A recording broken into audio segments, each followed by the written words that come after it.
when I first saw you, with a smile so tender, my heart was captured, my soul surrendered. I spent a lifetime waiting for the right time. Now that you're here, the time is near at last. It's now or never. Come hold me tight, kiss me, my darling, be mine tonight. Tomorrow will be too late. It's now or never. My love won't wait. Just like a willow, we will cry an ocean. We feel all this true love and sweet devotion. Your lips excite me, let your arms invite me. For who knows when we'll meet again this way. It's now or never. Come hold me tight, kiss me, my darling, be mine tonight. Tomorrow will be too late. It's now or never. My love won't wait. It's now or never. My love won't wait. It's now or never. My love won't wait. It's now or never. My love won't wait. What a way to start off your Monday morning, right? So I think all of you may have had a clue about what today's show is going to be about, but I need to do an introduction. Good morning, welcome to the show. You're here with me, Amaya, and on today's show we will be speaking about the king of rock and roll.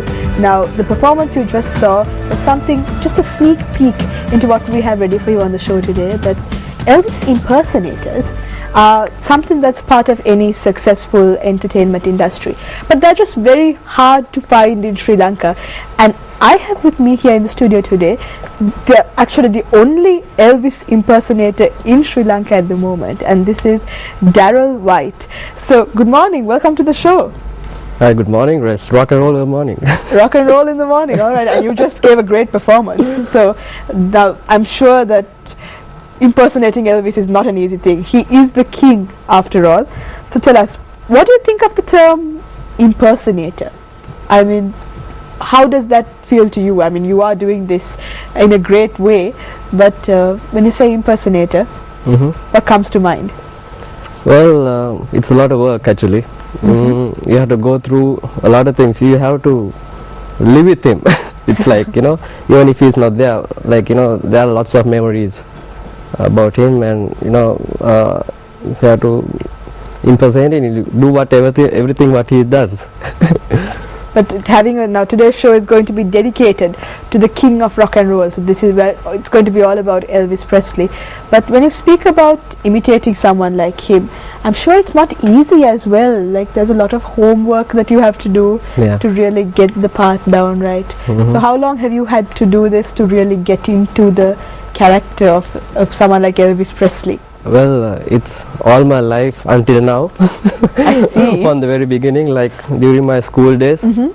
Well, my mom used to put the radio and listen to lots of oldies. During that time, it's not oldies; it's still new. But I came across this, this song, A Beautiful Voice. So I thought, who is this person? I used to ask my mom. She told a lot about this guy Elvis Presley, and I saw the pictures. He had a great style, the great bump, and So the sideburns, everything started from him actually. In the elephant pants, during that time it was very famous. So I thought it's a great thing to imitate and the style and to impersonate and to sing. I mean, there are so many Elvis impersonators in the world. Yeah. If you take, places like the States at large, you get so many Elvis impersonators. Why do you think everyone is so drawn to Elvis Presley as opposed to everybody else? There are so many artists out there, but why Elvis? Elvis actually, he had a very good record actually during from his birth until he died. Because everybody was even trying to worship him, like he is a god. So I thought he has great talent and he has everything. So I thought, why not? Of course. And I mean, he had great style as well, and you brought some of that style into the studio this morning. So tell us about the outfit. And how do you go about designing your outfits, and how do you get them done? Well, I used to work day in and day out. I'm doing a job by breaking rest a lot, but still I used to dedicate all my time to do the work, really the tip-top work like what he had it on mind, and try to be like him. So when did you really start going about as an Elvis impersonator? At what time did you start doing that? Because you loved him since you were a child. Yeah. But when did it become sort of a passion that you have to do this now? Even during school times, I had to suffer a lot by combing my hair to the side, Then also I had a bump, and even still I like to grow the sideburns. Even the school master says, "Hey, they are too long. The sideburns you have to cut down." So but during that time, everyone used to have big sideburns, right? So I'm sure it wouldn't have been. All the school masters, they have the sideburns, but we are not allowed. So I had to come a bit late to school and then try to hide away my bumps and all. But you refused to cut it. I refused to cut it. So, but now, going from the point when you were in school to really becoming professionally, you sort of go for events and you have this persona when you go there. When did that start up? How old were you when you really started doing that?